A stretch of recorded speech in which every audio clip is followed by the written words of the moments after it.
नमो भगवते वासुदेवाय। साधकों और मेरे प्यारे भक्तों, नमो नमः।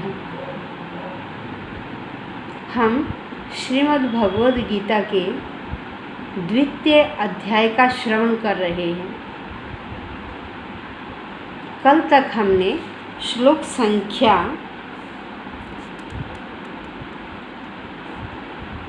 36 तक का श्रवण किया था।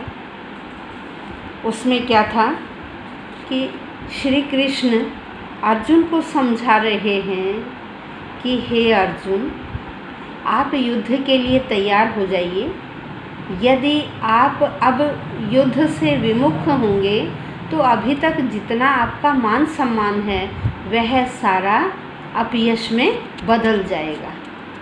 तो आइए आज हम श्लोक संख्या 37 से लेकर 39 तक का श्रवण करेंगे।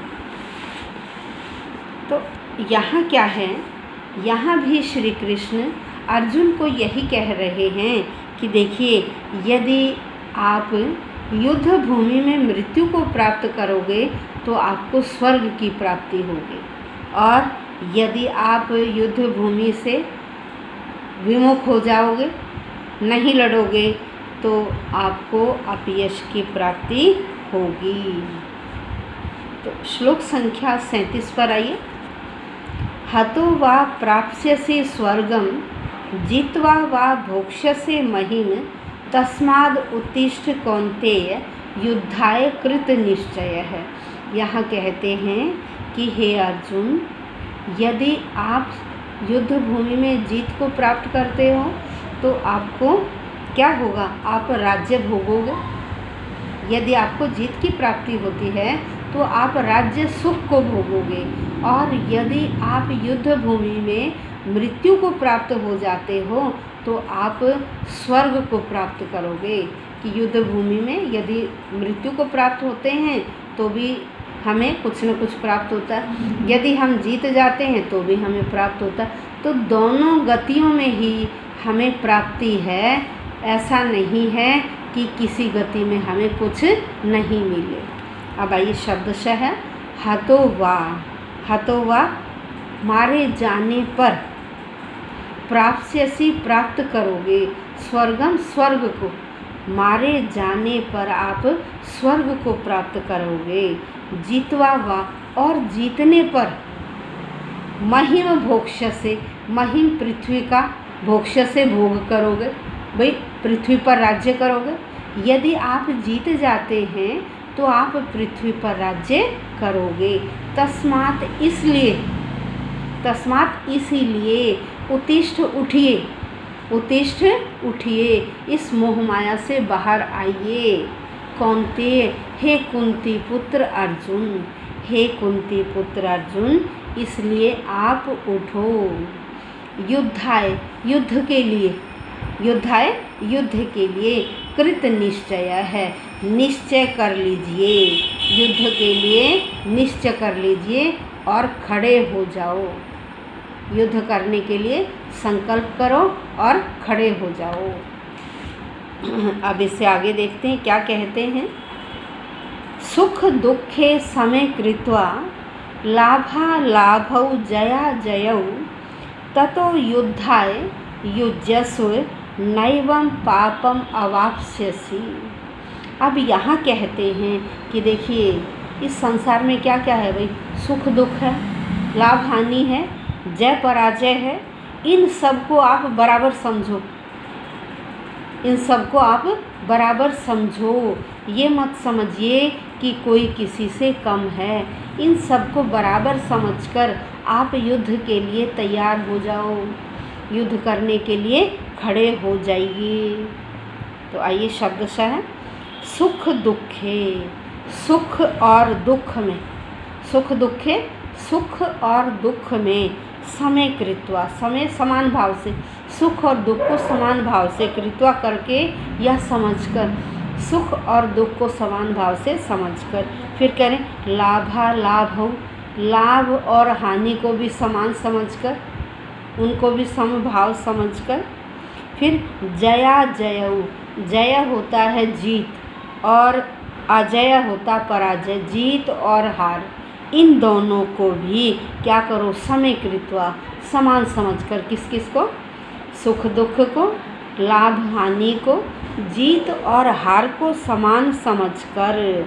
ततः फिर या उसके बाद युद्धाय, युद्ध के लिए, युजस्व, तैयार हो जाओ, युद्ध के लिए तैयार हो जाओ, युद्ध को लड़ो। नैवम, नहीं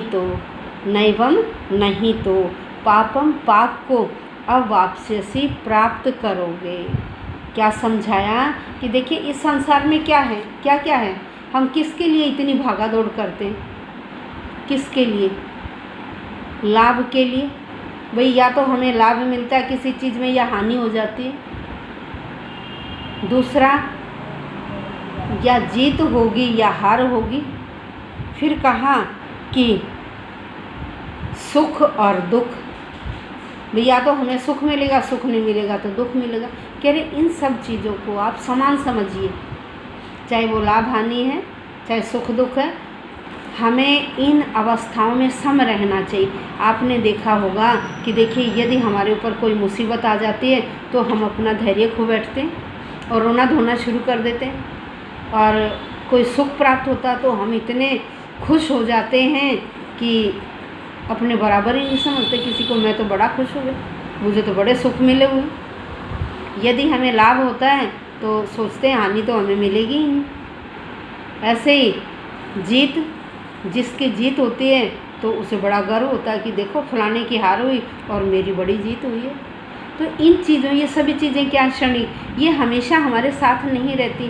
भाई आज किसी कार्य में हमें लाभ हुआ है तो हो सकता कल किसी कार्य में हानि हो जाए। आज हमें किसी काम में जीत मिल गई तो हो सकता हमें किसी काम में असफलता मिल जाए। आज हमें सुख मिल गया, हो सकता कुछ टाइम के बाद दुखों की प्राप्ति हो जाए। तो ये सारी चीज़ें तो पहिए की आराओं के समान आती जाती रहती हैं। हमें कभी भी इन पर गर्व नहीं करना चाहिए। न दुख में ज़्यादा दुखी और न सुख में ज़्यादा सुखी। तो श्री कृष्ण यही कह रहे हैं, भाई आप इन चीज़ों को समान समझकर युद्ध के लिए तैयार हो जाइए, नहीं तो आपको क्या मिलेगा, आपको पाप की प्राप्ति होगी। अभी तक जितना यश फैला हुआ था आपका सारा यश मिट्टी में मिल जाएगा। और यहाँ क्या था, अर्जुन श्री कृष्ण की शरण ले चुके हैं। वह उन्हें कह रहे हैं कि हमें क्या करना चाहिए, हमें ईश्वर की शरण ले लेनी चाहिए। यदि हम किसी कार्य में असमंजस में पड़ जाते हैं तो उस समय हमें जितने भी कार्य हैं उनको त्याग कर ईश्वर की शरण ले लेनी चाहिए। चाहे वह देवता हों, साधु हों, मतलब जो सज्जन अच्छे पुरुष हैं, चाहे वह साधु हैं, देवता हैं, सामान्य जन हैं, या हमारे पितर ही क्यों न हो, तो हमें उनकी शरण ले लेनी चाहिए। अब देखिए आगे श्लोक संख्या 39 में क्या है, 39 में क्या उपदेश दे रहे हैं। यहाँ वह कह रहे हैं कि हे अर्जुन, निष्काम भाव से कर्म करो। किससे? निष्काम। भाई तुम तो क्या है, तुम सोच रहे हो मेरे सगे संबंधियों की मृत्यु हो जाएगी, मेरे पितामह की मृत्यु हो जाएगी। आप जो आपका कर्म है उसे निष्काम भाव से करिए, उसमें फल की इच्छा मत करो, निष्काम भाव से कार्य करिए। और इस अगले श्लोक में वह सांख्य के बारे में बता रहे हैं। सांख्य का मतलब होता है किसी भी कार्य को विस्तृत रूप से करना। और फिर दूसरा वह बुद्धि योग बता रहे हैं। भाई बुद्धि योग क्या है, किसी कार्य को बहुत सोच समझकर करना चाहिए, कार्य को सोच समझकर करना चाहिए। देखिए संसार में व्यक्ति दो तरह के काम करते हैं।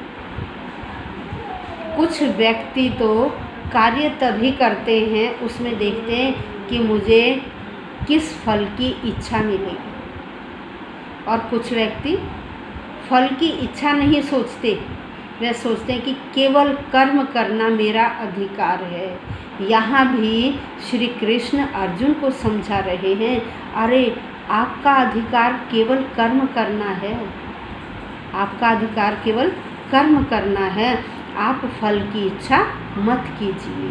तो आइए श्लोक संख्या 39। एषा ते अभिहिता सांख्ये बुद्धिर्योगे त्वे माम शृणु बुद्धया युक्तो यया पार्थ कर्म बंधनम प्रहास्यसि। अब क्या कहते हैं कि तुम यदि निष्काम भाव से कर्म करोगे तो तुम मुक्ति को प्राप्त करोगे। जो संसार का ये बंधन है ना, आप इस बंधन से मुक्त हो जाओगे। शब्दशः अर्थ पर आइए। ऐशा यह सब, ऐशा यह सब, ते तुम्हारे लिए, यह सब तुम्हारे लिए, अभिहिता मैं कह रहा हूँ, मैं वर्णन कर रहा हूँ, मैं ये जो कुछ भी बोल रहा हूँ हे अर्जुन, मैं ये सब तुम्हारे लिए बोल रहा हूँ, तुम्हारे लिए कह रहा हूँ, तुम्हारे लिए वर्णन कर रहा हूँ। सांख्य, सांख्य वैश्लेषिक, जो मैं विस्तार से ये बात बता रहा हूँ ना, ये किसके लिए? आपके लिए। वैश्लेषिक जो अध्ययन बता रहा हूँ, विश्लेषण कर रहा हूँ, ये तुम्हारे लिए। बुद्धि योगे, बुद्धि बुद्धि योगे, योग होता है निष्काम कर्म, किसी भी काम को निष्काम भाव से करना, वो योग कहलाता है। ठीक है, बुद्धि योगे, बुद्धि निष्काम कर्म में, तो इमाम इसको शृणु सुनो। कह रहे मैं जिस इस सांख्य का जो ये विस्तार, आत्मा का विस्तार से आपको बता रहा हूँ, अब इस निष्काम भाव को ध्यान से सुनो। बुद्धया, बुद्धि के युक्त, साथ साथ, बुद्धि के साथ साथ, बुद्धि से साथ साथ, युक्त है साथ साथ, यया जिसके द्वारा, हे पार्थ, हे पृथुनंदन अर्जुन, कर्म बंधनम, तुम कर्म के बंधनों से प्रहास्यसि मुक्त हो जाओगे। मैं अब जो तुम्हें, भाई श्लोक संख्या 40 से क्या है, वह ये सांख्य और कर्म योग बताने जा रहे हैं अर्जुन को। अब श्लोक संख्या 40 से श्री कृष्ण सांख्य और कर्म योग का विस्तार से वर्णन कर रहे हैं। तो आगे वह बताएंगे। श्लोक संख्या 39 में यही है कि मैं अभी आपको जो विस्तृत ज्ञान बताऊंगा, सांख्य बताऊंगा, और जो निष्काम भाव से कर्म है, ये मैं आपको अब आगे बता रहा हूँ, ध्यान से सुनो। हे अर्जुन, यदि तुम इस तरह से काम करोगे, जो मैं आपको बताऊंगा, यदि आप उस तरह से काम करोगे तो आपको क्या होगा, आप इस बंधन, जो ये संसार का ये बंधन है ना, आवागमन का, मृत्यु जन्म मृत्यु जन्म मृत्यु जन्म, कह रहे आप इस आवागमन के चक्कर से छूट जाएंगे। ठीक है, यहाँ सांख्य का मैंने अर्थ बताया आपको कि किसी भी चीज़ का, किसी भी वस्तु का विस्तार से वर्णन करना सांख्य कहलाता है। और योग का मतलब होता है इंद्रियों पर काबू पा लेना, अपनी इंद्रियों को वश में कर लेना, यह है आपका योग। ठीक है, अब जैसे देखिए हमारा शरीर क्या करता है भाई, हमारा शरीर, शरीर के अंदर कौन है? आत्मा। शरीर के अंदर कौन बैठा हुआ? आत्मा। आत्मा क्या करती है? इस शरीर को वस्त्र समझती है, और जब इसे समझती कि ये मेरे लिए पुराना हो गया है, तो वो इस वस्त्र, इस परिधान को छोड़कर अगले वस्त्र या शरीर को धारण कर लेती है। तो हमारी आत्मा तो देखो भूत में भी थी। अर्जुन को बता रहे हैं कि हे अर्जुन, ये आत्मा तो क्या थी? भूतकाल में भी थी, अब वर्तमान में भी है, और आगे आने वाले भविष्य में भी होगी। आप इस आत्मा के बारे में सोचिए, आप केवल शरीर के बारे में मत सोचिए। आत्मा तो शरीर को क्या करती है? एक वस्त्र की तरह पहनती है। वस्त्र पुराना हो गया, उसे छोड़कर दूसरे वस्त्र में चली गई। तो यहाँ यह विस्तार से श्री कृष्ण अर्जुन को बता रहे हैं और वो कहते हैं कि देखिए ये जो आत्मा ना सबके हृदय में स्थित है, कोई भी ऐसा व्यक्ति नहीं है जिसके शरीर में ये आत्मा नहीं है। जब भगवान की हमारे ऊपर विशिष्ट कृपा होती है ना, तभी हम बुद्धि योग की अवस्था को प्राप्त करते। जब भगवान की हमारे ऊपर विशेष कृपा हो तभी हमारा जो बुद्धि योग है ना वो काम करता है, तभी हम बुद्धि योग की अवस्था में पहुंचते हैं। और हमारी बुद्धि उस समय सोचती है, बुद्धि में संकल्प आते हैं, विकल्प आते हैं, मुझे ये करना चाहिए, ये नहीं करना चाहिए, यह ठीक है, यह गलत है। ये कहाँ सोच उपज होती, ये हमारी बुद्धि में। तो कहते हैं बुद्धि योग कब काम करता है, जब ईश्वर की हमारे ऊपर कृपा होती है। और फिर सांख्य का उन्होंने कहा कि शरीर और आत्मा का मैं आपको जो विशेष वर्णन कर रहा हूँ, आप उसके ऊपर सोचिए, उसके ऊपर सोचिए। देखिए हम कार्य क्या करते हैं अपनी इंद्रियों की तृप्ति के लिए। भाई कोई भी कार्य करते हैं तो इंद्रियां संतुष्ट होती हैं ना, इंद्रियां संतुष्ट होती हैं इंद्रियों की तृप्ति के लिए। संसार में हर व्यक्ति इंद्रिय सुख के लिए कार्य करता है। तो अर्जुन भी यहाँ क्या है भाई, इंद्रिय सुख ही तो देख रहे हैं कि मैं अपने सगे संबंधियों का वध नहीं करूँगा।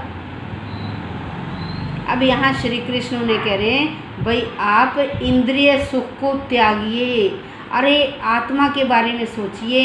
ये सभी जो सगे संबंधी हैं ये आत्मा भूत में भी थी, आज भी हैं, और ये आने वाले समय में भी किसी दूसरे योनि में या इसी मनुष्य योनि में होंगे, लेकिन आपके सगे संबंधी नहीं होंगे। क्योंकि हमें ये शरीर किसके अनुसार मिलता है, कर्मों के अनुसार। इस शरीर में बैठी हुई यह आत्मा जैसे कर्म करेगी वैसा ही हमें अगला शरीर मिलता है। तो यह सारी बातें श्री कृष्ण ने अर्जुन को समझाई कि यह सारा क्या है, हमारा इंद्रिय तृप्ति है। आप इंद्रिय तृप्ति को छोड़ दो और इस आत्मा के बारे में सोचिए।